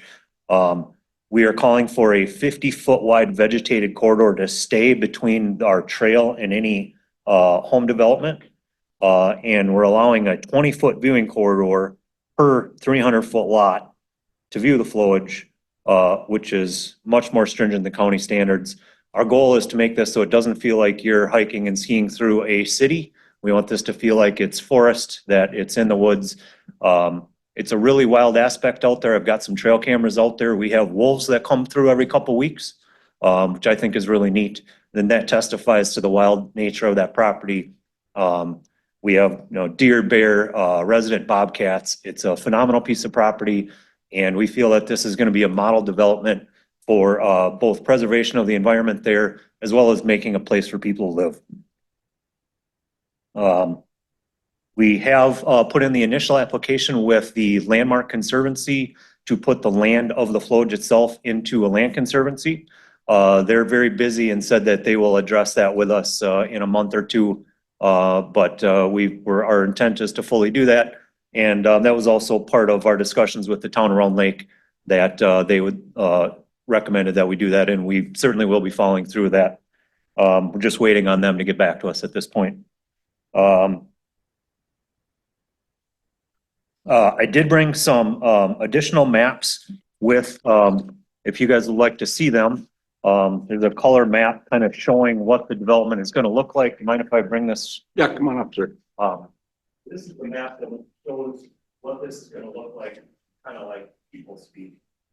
Trails throughout the roads, the lots, the flowage itself. We've drawn some access points on the flowage, so instead of allowing every lot to have a dock out into the flowage, which the flowage may end up, the dam might be removed. That's in DNR's hands. We don't own that. But instead of allowing people to have a dock on each property, we're proposing that in our covenants that we're going to have just common access points for the development, say 5 or 10 docks that everybody can use. We've also called out that there's no tree clearing between the trail and the flowage itself whatsoever, so that we protect that wetland edge. This is for you guys. Perfect. I also have a map of all of phases, so that you guys can see what is upcoming. This is very similar to what we proposed initially, the exception of I think a couple of one piece is going to go before another. But so we're looking at phase 1 and 2 today. Phase 3 has been preliminarily approved, and there'll be additional pieces in town of Round Lake. We have also submitted a preliminary for phase 4 that will probably be heard next month as well. So this is basically all the property we own there's an additional 50 acres of land on the northwest corner that we currently can't reach via road access that we're not planning to develop at this time. And Berkey Trail is on the north side. Berkey Trail runs about half on our property for about 700 feet of it. We've had good discussions with the Berkey. They've been very cooperative and supportive of this development. We're actually partnering with them to help install portions of the Berkey Bridge in exchange for some marketing and advertising with the Berkey. So they've been fully supportive of us. DNR has been supportive. Towns have approved with no conditions. Okay. Thank you. Any questions? I got one if I might. You go ahead. I know we had some initial discussions and we heard about it here actually as part of the opening public comments. We talk about the special use application. So within the current zoning ordinance, whenever someone's proposing to build within a forestry zone district, it requires a special use permit. This type of special use permit requires zoning administrator approval and town board approval. We had talked about the towns potentially allowing for a blanket coverage. Obviously, with approval of a plat, the anticipation is that, well, people are going to build on these lots. Was there any discussion with either the town of Hayward or the town of Round Lake for allowing blanket coverage on these? Otherwise, anytime someone wants to build on each one of these 22 lots, at least even for phase one, you are going to have to go back to the town to get approvals to build within a forestry zone district. I myself as the zoning administrator, really all I'm looking at is the different setback limitations as forestry has versus residential has, which again, you had indicated that your covenants are even exceeds those. So, but any discussion on the blanket coverage for that? Yeah, so we did submit, our attorney did submit an official proposal to the towns asking that they grant us a blanket special use permit to build homes on forestry zoned lots.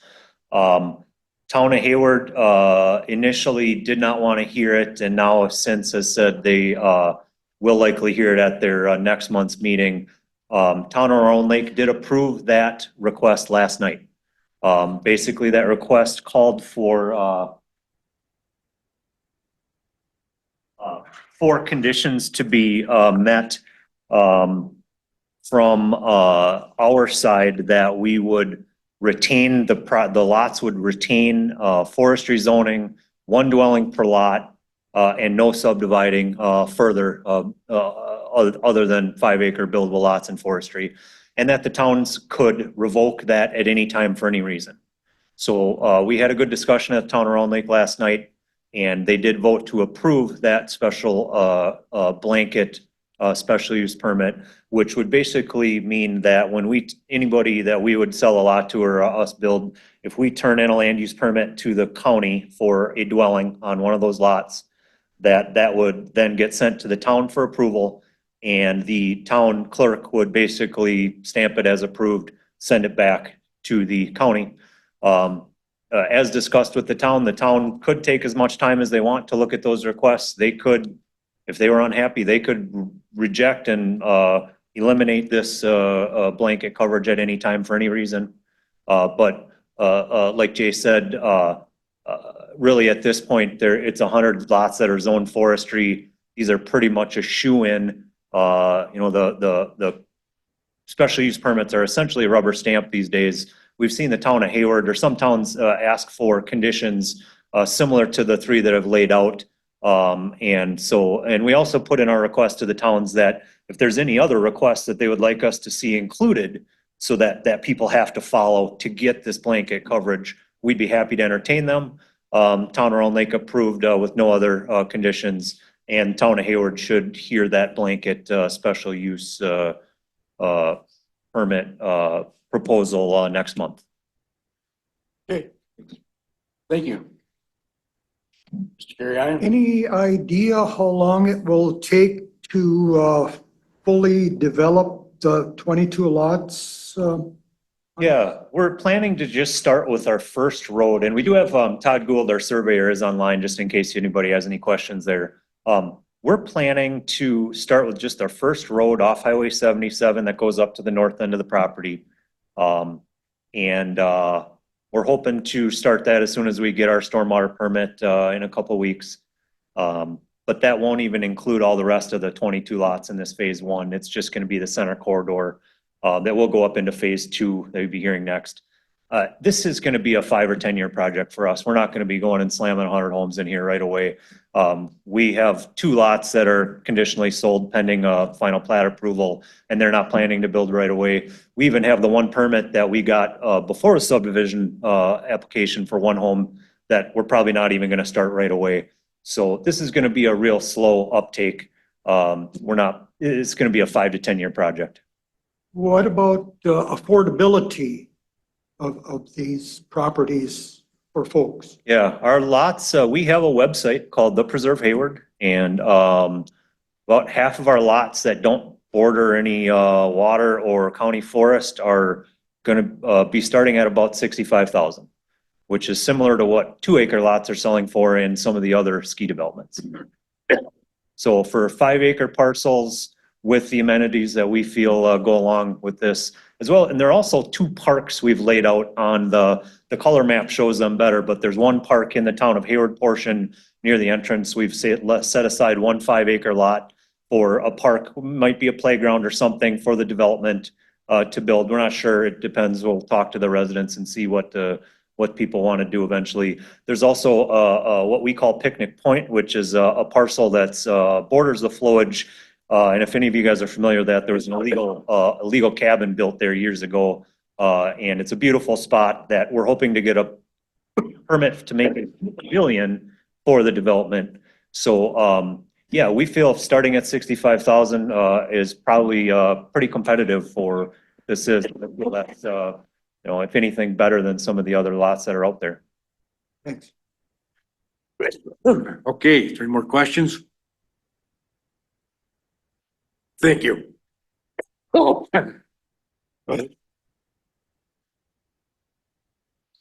Away. Excuse me. All right, does anyone out there want to speak in favor of this preserve? Ms. Sommer, go ahead.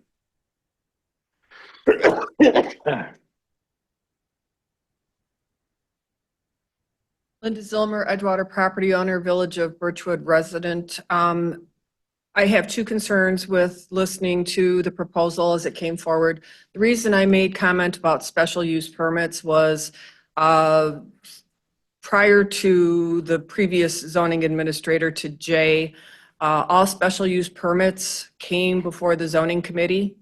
They were just slightly less stringent than a conditional use permit, but a fee was paid and the committee acted to approve or disapprove. And for the most part, they did approve. But what you're seeing with these special use permits is fragmentation of forest lands and habitat and fragmentation of agricultural lands. The intent was tried to keep forestry and agricultural lands with sufficient acreage that you could actually harvest them or raise crops and livestock. Previous administrator to Jay thought that this process could be streamlined, but the town still wanted to have a say-so. What the county seemed to have missed in that was they did not charge fees for special use permits. The county should have been charging a fee for a special use permit for the work that county staff did before the process of taking the information, making sure that towns had their say-so, and then going ahead and granting the permits. I don't know why the county did not charge a fee. I understand that maybe some of the consideration of blanket special use permits was there's no lost revenue. Well, you know what? It's been lost revenue for several years. I do not think that a town has authority to supersede a county ordinance on special use permit. So I hope that both the towns and will reconsider, and that this county will take this up, that it should be a special use permit for each lot. We hope that this development develops as it should, but there's a lot of other subdivisions in the county that don't. And so to say that it won't be just this one, it'll be other ones. And some of this might revert back to forestry because people won't be spending that much money for lots. The second thing I'm concerned with was listening to the comments about just having certain docks in areas. The county has a zoning ordinance about backlot access to water, and then there's some riparian owner issues. So at this point, maybe you can, I hope it is not an approval, but if there's a conditional approval to find out if that is in conflict with the county's zoning ordinance for backlot access. Thank you. Thank you. All right, anyone else want to speak in favor of this preserve? Anyone out there want to speak in opposition? Not need a motion to come out of public hearing on phase 1 for the 22 lot proposal, including 3 lots. Need a motion to come out of public hearing. I'll make that motion. Okay, we have a motion by Ms. Wilson I would second that motion. and a second by Mr. Sorolski to come out of public hearing on the preserve. All in favor, say aye. Aye. All opposed? Motion carries. We are now out of public hearing. So number B, discussion and action for the preserve committee. Oh, well, Jay, you don't want to say anything yet, or are we good? I mean, Yeah, I guess. We're in we can- discussion action. Discussion action for the preserve phase 1. This is to include 22 lot proposal, including 3 outlots located in the town of Hayward. This requires zoning committee acceptance, conditional acceptance, or rejection. Hey, and with that then, Mr. Chairman, I'll make a motion that we conditionally approve this final plat for the preserve phase 1, contingent on the stormwater management plan be approved by the DNR. And what conditions are you talking about? Just what you just said? Yep. Stormwater management plans. Yeah, I just want to make sure. Yes, sir. That's my motion. Carrie, aye. I'll second that.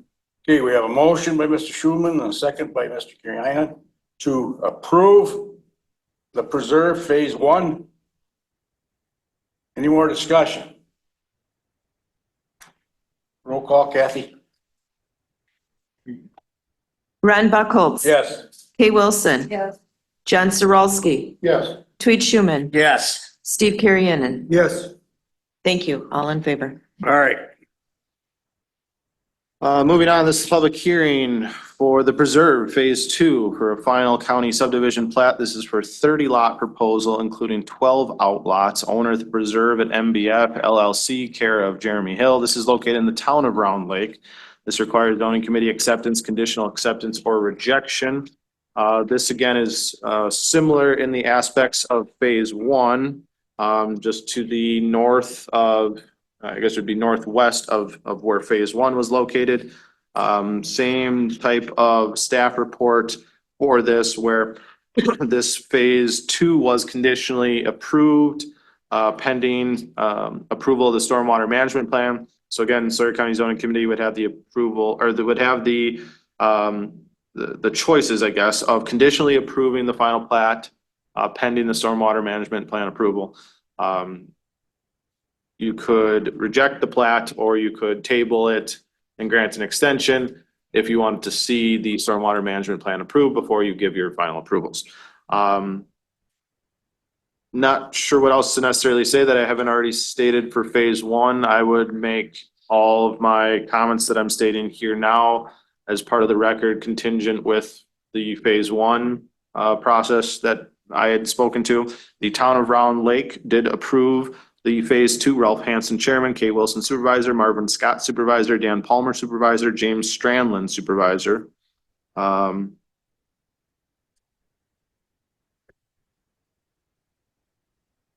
Notification letters were sent out to property owners within 300 feet and nothing was returned on those. We did have, so we are starting the prelim plat process for phase 4. Now you can see on that map or other maps included in my staff report, phase 4 is more situated around an existing subdivision area.